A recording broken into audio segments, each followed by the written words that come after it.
días, profesores y compañeros en común. Mi nombre es Yamilén Martínez y el día de hoy vamos a presentar el trabajo del tema de salud, enfermedad y ambiente. El día de hoy vamos a tocar un tema que en la actualidad está afectando tanto a nosotros como estudiantes y a la sociedad. Entonces también en esta parte la salud mental influye mucho durante estos tiempos de pandemia. Así que el día de hoy vamos a hablar acerca de la salud mental en la época de pandemia con la licenciada Mireya Arteaga, que es psicóloga clínica. El día de hoy vamos a hacer unas pequeñas preguntas de acuerdo al tema en que vamos a tratar. Primera pregunta, ¿de qué manera afecta al paciente con trastornos y de qué tipo en esta pandemia?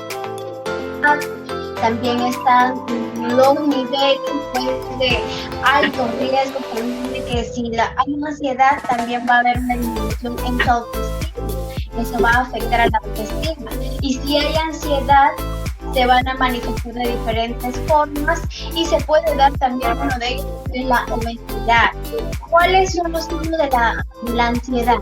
Una persona que está sin saber qué hacer, que está todo el tiempo nervioso, que está con ganas de hacer algo, y otro factor que también sí se en torno a la depresión. La depresión a la persona en el momento de tengo varios pacientes con las que estoy tratando también en estos últimos semanas que se han entrado a la etapa de depresión. ¿Por qué? Porque lastimosamente o han caído a tener la enfermedad del COVID o han tenido familiares que han fallecido con el COVID. Entonces eso hace también que ingresen a la depresión, ¿no? Por otro lado, también las personas que han perdido su trabajo, también les ha conllevado a ingresar a esta etapa de la depresión. Me imagino que en casa también ustedes han visto, han observado, ¿no? Ciertos cambios en sus conductas de sus familiares e incluso de ustedes mismos, ¿no? Los niveles de ansiedad, de repente dolores de cabeza, que esos son los signos que se pueden presenciar cuando una persona tiene pues tipos de ansiedades, ¿no? Sí, lastimosamente sí está afectando mucho a las personas, ¿no? De tal manera que pues está conllevando a... Tengo un caso que ha llevado hasta al suicidio, ¿no? Entonces tenemos que controlarlo y para eso es muy importante nuestra labor de nosotros como psicólogos, ¿no? Ingresar ahí para poder tratar de orientarlos, ¿no?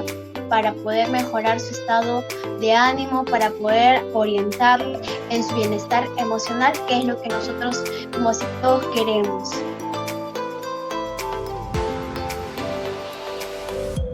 La siguiente pregunta que hará es el alumno Anthony Panduro.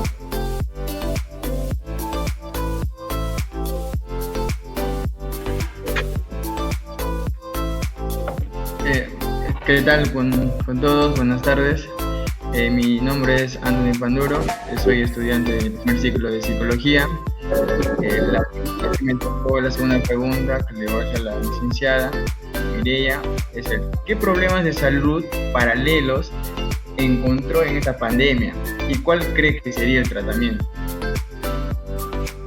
Bueno, en estos tiempos de pandemia, ya que también yo trabajo con centros educativos, lo que hemos encontrado uno es que no ha sido la adaptación, que es como primer punto que nosotros para poder no incluso trabajar de manera remota ha sido complicado para nosotros como psicólogos, pero que nos hemos sabido adaptar a esta situación.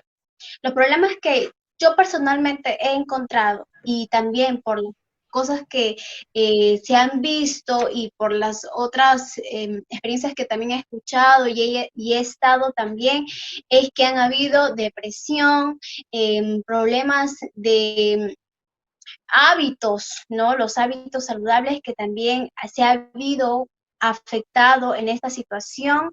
Han habido problemas de de estudio en lo que son los adolescentes, en los estudiantes básicamente de manera general, que se han visto pues afectados ellos, ¿no?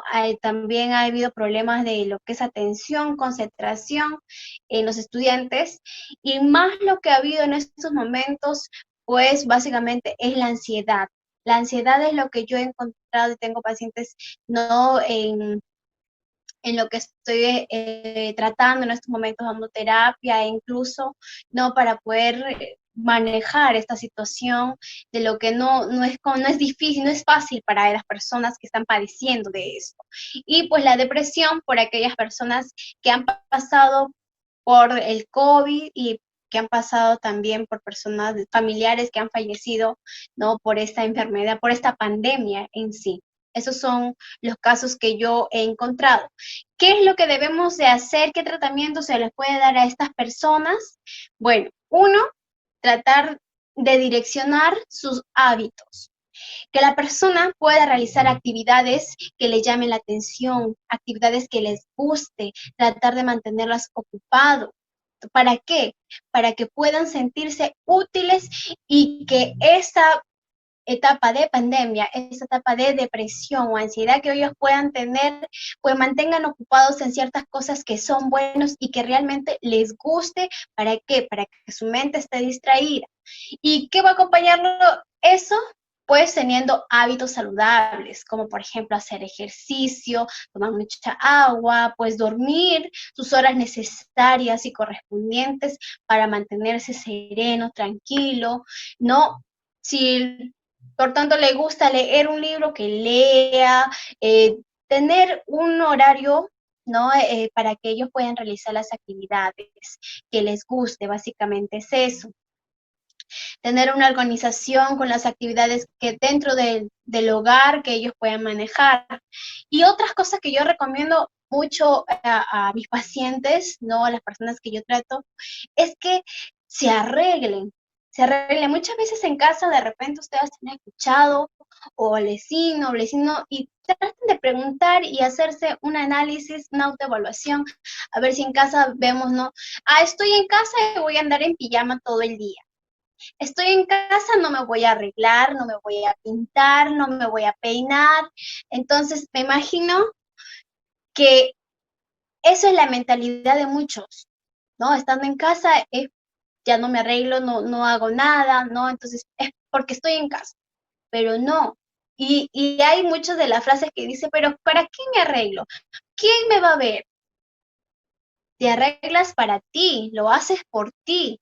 Ahí demuestras que realmente te valoras y te quieres y tienes un respeto por ti mismo, que te amas, ¿entiendes? Entonces, si me arreglo, no es para la otra persona, es por ti. Si tú te quieres ver bonita el día de hoy, te vas, te aseas, te pintas, te arreglas y te ves bien y te vas a sentir bien contigo mismo. Entonces, esa es una de las claves que por ahí tenemos que empezar. Bueno, el tratamiento para aquellas personas que ingresan a la etapa de la depresión, ¿no? Uno, cambiar las actividades, decirles que hagan actividades que realmente les gustan, les fascina, para que puedan entretenerse. Dos, bueno, arreglarse, sentirse bien consigo mismo, cambiar los hábitos, ¿no? De vida saludable para que ellos puedan ingresar a sentirse valorados y nuevamente ingresar al mundo en el que ellos están en su aquí y ahora, que estén presentes, ¿no? Y para que ellos mismos se sientan valorados tal cual y como son y tengan el sentido de vivir, el querer vivir, que es lo más preciado en estos momentos.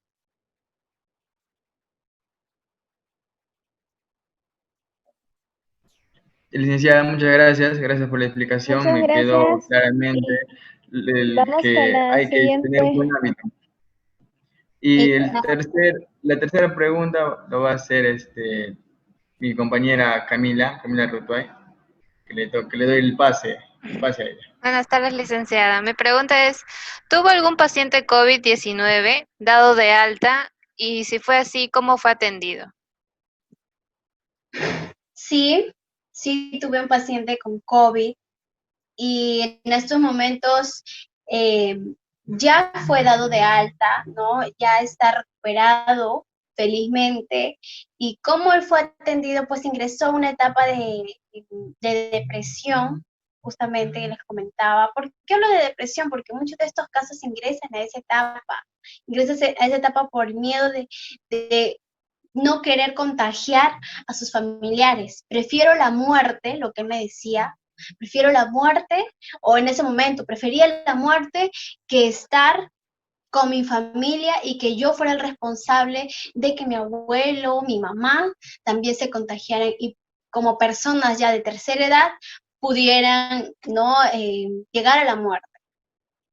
Entonces, sí he tenido pacientes con COVID que han sido dados de altas, cómo fue atendido de la mejor manera, ¿no? Dándoles indicaciones de querer vivir, de que él es valioso para esta vida, de que es importante para su familia, de que el espacio que nosotros teníamos no era el mío. Es muy importante y es clave esencial para los pacientes hacerles sentir que esto no es nuestro momento, no es mi momento, es el momento del paciente. Este espacio es tu tiempo, para que él pueda explayarse, para que él pueda relatarnos lo que él realmente siente y qué es lo que quiere.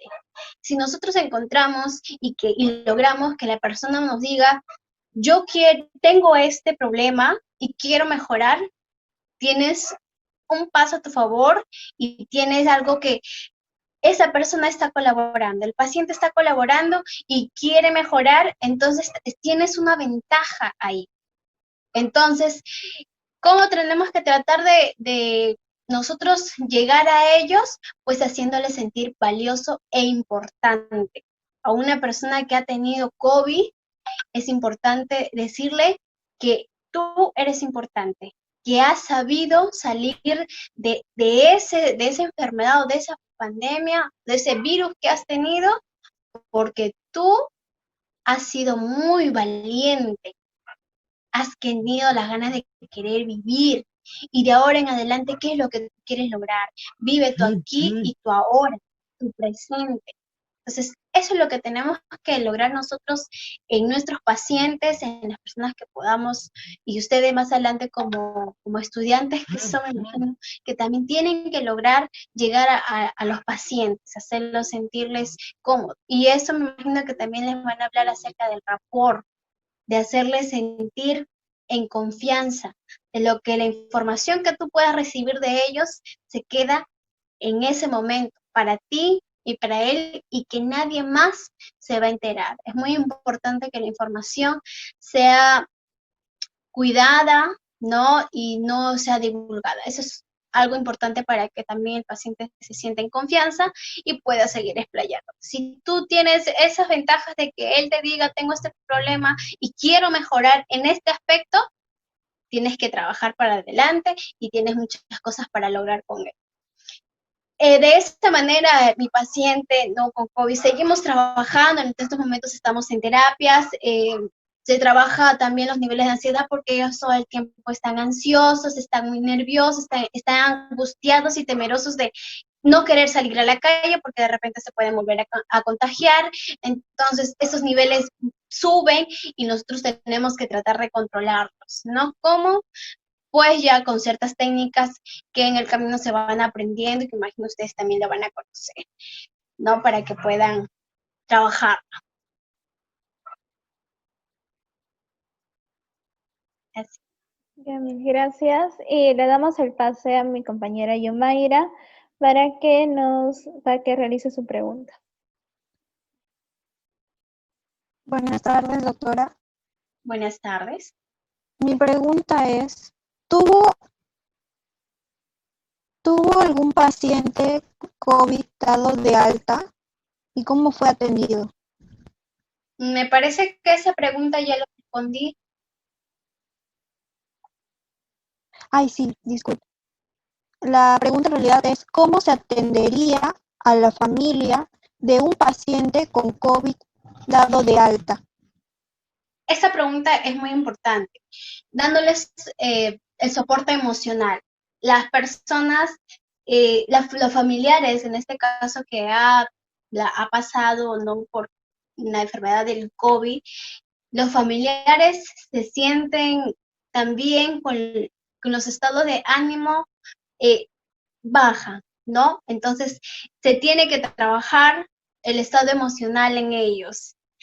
También decirles que no están solos, que hay una persona importante, hacerle un acompañamiento con ellos, que haya más lazos de confraternidad, que haya más comunicación con ellos, con la persona, ¿no? Que pasa el COVID, que disfruten cada momento del día, ¿no? El sentido de la vida es muy importante, ¿no? Hacerles también una psicoinformación, que se le llama a ello, ¿no? ¿Para qué? Para que las personas también conozcan acerca de lo que es esta enfermedad, ¿no? ¿Qué es las causas, las consecuencias que puede originar, las secuelas que deja esto y cómo podemos evitarlo, ¿no? Entonces se le tiene que dar esa información y darles un soporte emocional acerca de la persona porque estuvieron a punto de perder a un familiar. Entonces es importante concientizar a la familia de la importancia de cuidarse y de valorar la vida, dándoles el soporte emocional y el acompañamiento.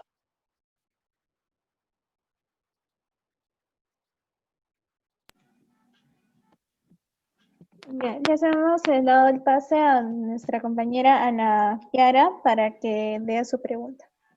Buenas tardes, licenciada. Mi pregunta es ¿cómo se verían afectados los estudiantes en el aspecto de salud mental ante las clases virtuales?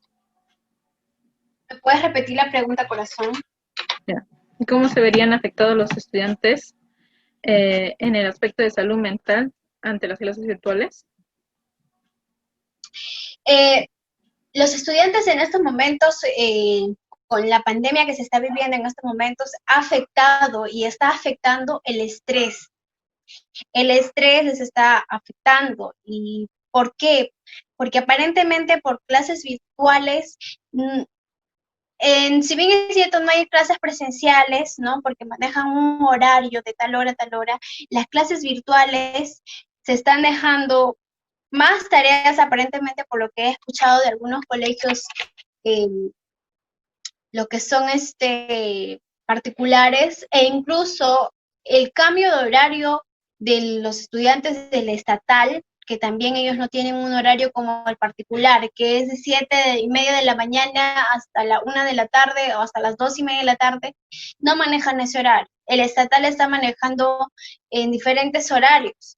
Otros ingresan a las 5, otros ingresan a las 3, entonces los cambios bruscos también está originando mucho estrés. ¿Y por qué? Y otro aspecto también que está afectándoles es porque no tienen una ayuda, ¿no? De padres que de repente no han terminado lastimosamente la primaria, secundaria, entonces no hay una ayuda. Escuchaba a algunos estudiantes que también unos papás que decían que se sentían frustrados, ¿no? Y desesperados de no saber cómo ayudar a sus hijos.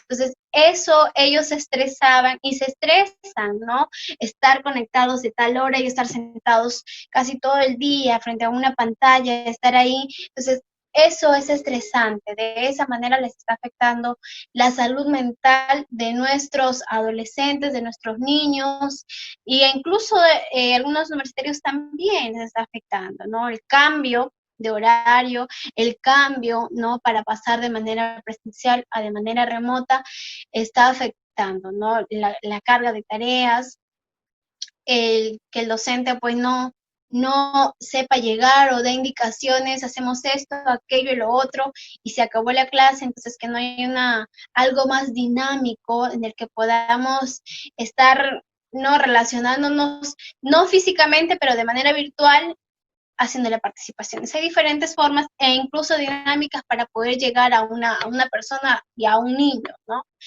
Pero lastimosamente de esa manera está afectando la salud mental de nuestros estudiantes, de nuestros niños, que es el estrés y que se están sintiendo frustrados. Ya, gracias, Miss. La siguiente pregunta es, ¿cómo está afectando a las personas de la tercera edad durante el aislamiento social? A las personas de la tercera edad les está afectando básicamente porque no, el aislarse, el sentimiento de soledad, el sentimiento de soledad, el que no puedan abrazar a otra persona, el que tengan que estar, al igual que nosotros o muchos de nosotros, el que tengamos que estar encerrados en casa o aislados, ¿no? Por velar por nuestra salud y nuestra seguridad, y a ellos más les afecta eso, el no poder abrazar a un nieto, al hijo, ¿no? Porque podemos contagiarlo, ustedes saben que las personas de tercera edad están siendo más vulnerables y los niños también frente a esta pandemia. Entonces, de esa manera les está afectando a ellos, ¿no? El que estén, pues, aislados y la afectividad de no saber darlos. Entonces, eso también les está frustrando a ellos, ¿no? No poder salir, el no poder hacer nada en casa porque tienen que estar en casa ahí, pues, ¿no?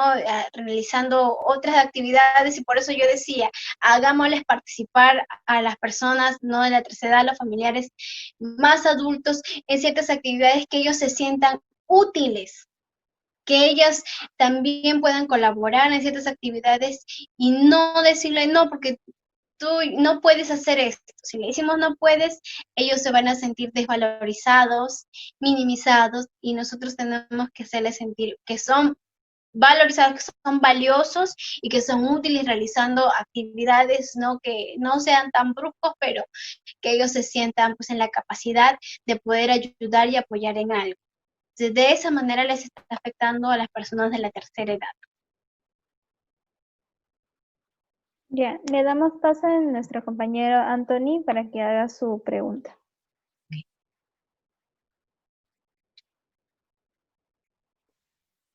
Hola, licenciada. Mi siguiente pregunta sería, ¿por qué en la pandemia del COVID no nos está afectando el sueño? ¿Por qué a nosotros, o en la mayoría, sea chico, grande, no nos está afectando el sueño? ¿Por qué la pandemia del COVID no está afectando el sueño? No te logré escuchar muy bien, te escuché entrecortado. Sí, está un poco fallando mi. ¿Por qué la pandemia del COVID no nos está afectando el sueño? ¿Por qué la pandemia del COVID no les está afectando el sueño? Así es, licenciado. Esto es algo que, ¿por qué no les está afectando el sueño? Bueno, en ciertos casos, porque yo tengo un paciente que, mira, a ver, no les afecta el sueño porque básicamente están haciendo otras actividades durante el día, ¿no? Durante el día, y pues están, es que esta pregunta es un poco controversial. Yo diría que sí está afectando el sueño, sin embargo, ¿por qué les digo esto? Porque las personas han hecho un cambio, ¿no? Bueno, lo decía por los inicios de la pandemia, en los primeros meses, que sí ha afectado. ¿Por qué? Porque han hecho cambio de horario, ¿no? No sé si en las tardes podían dormir y en las noches estaban con el celular, viendo películas, viendo videos, chateando con una persona, entonces por las madrugadas. Entonces, ahí sí afecta el sueño. Entonces, hay que de repente direccionar muy bien esa pregunta. No sé si ustedes lo han planteado. Sí, licenciada. Entonces, sí afecta el sueño. El COVID, entonces, sí afecta el sueño. Sí afectó el sueño a la mayoría. La pandemia en sí ha hecho que los cambios de horario en los primeros meses sea, pues, transmitido a las personas y hayan hecho un cambio en sus actividades, como por ejemplo en las tardes echarse una siesta, lo cual no era siesta, era un descanso o dormir, porque una siesta es de 15 a 20 minutos. Entonces, si dormían por la tarde 2, 3, 4 horas, en las noches ya no podían dormir, porque de repente se ponían a ver películas, porque de repente se podían a estar con el celular y chatear. Sin embargo, por otro lado, podemos apreciar a otras personas que tenían un sueño normal y se iban a dormir a una hora establecida porque ya las personas no había para salir a las calles como ir al cine, como ir de repente a pasear, entonces quedaban en casa y pues dormían, ¿no? Como en las discotecas, cuando uno se va a la fiesta, por lo cual me decía, pues un paciente, ¿no? Ya evitas de ir a esa fiesta, entonces estás respetando tu sueño. Entonces, si una persona se desvela, estás faltando a tu sueño. Entonces, esa pregunta es un poco controversial, pero en ambos casos podemos decir, dependiendo de la persona, dependiendo del estilo de vida que lleva la persona. Pero en sí, la pandemia pues ha generado ciertos, claro. Sí, sí, doctor. Ya, licenciada, muchas gracias. Esa es la pregunta que yo tenía para ti y él me respondió. Muchas gracias. Le paso ahora a mi compañera Camila Ritual. Mi pregunta es, ¿cómo afecta nuestra mente el miedo al contagio? Disculpa. ¿Cómo afecta nuestra mente el miedo al contagio? ¿Cómo afecta tu mente el miedo al contagio por una persona misma? No, la cantidad de casos que día a día aumenta, ¿no? Y cuando tú sales a la calle te das no sabes quién de repente sí tiene, quién de repente no. Entonces, te da un miedo, es una sensación. El miedo es un sentimiento, ¿no? Es una emoción. Entonces, este miedo te va a generarte en ti cuando sales a la calle, cuando sales, ¿no? Por miedo a la cantidad de casos que hay, ¿no? Por la aglomeración de gente. Entonces, estos miedos se van a dar en el pensamiento. Vas a tener muchos pensamientos negativos. Entonces, a estos pensamientos le vamos a añadir nuestros síntomas. Vas a tener repercusiones en nerviosismo, tus niveles de la ansiedad van a subir, entonces eso vamos a tener manifestaciones externas en nuestro cuerpo, de repente vamos a tener nerviosismo, que no tiemblan las manos, no querer salir, entonces de esa manera se van a dar los pensamientos no negativos por lo que nosotros estamos observando día a día. Entonces el miedo al contagio, a lo que estás todo el día pegado a las noticias, a las redes sociales y que estás constantemente viendo, por eso es muy importante que te desactives del mundo de la tecnología, por lo menos un día, ¿no? Para que puedas despejar tu mente en otras actividades y no llenarte de tanta información. Si de repente por la mañana veo una noticia, pues con eso me quedo y ya no estoy en la tarde observando nuevamente las noticias del celular, entonces de ahí se generan esos pensamientos negativos. Entonces tenemos que tener el control sobre nosotros mismos, porque la ansiedad aumenta y sube si no hay un control. Y eso tenemos que saber controlarlos, saber manejarlos, tomarnos un respiro, porque aparentemente en las redes sociales se encuentra mucha información que realmente en muchos casos no es veraz, no es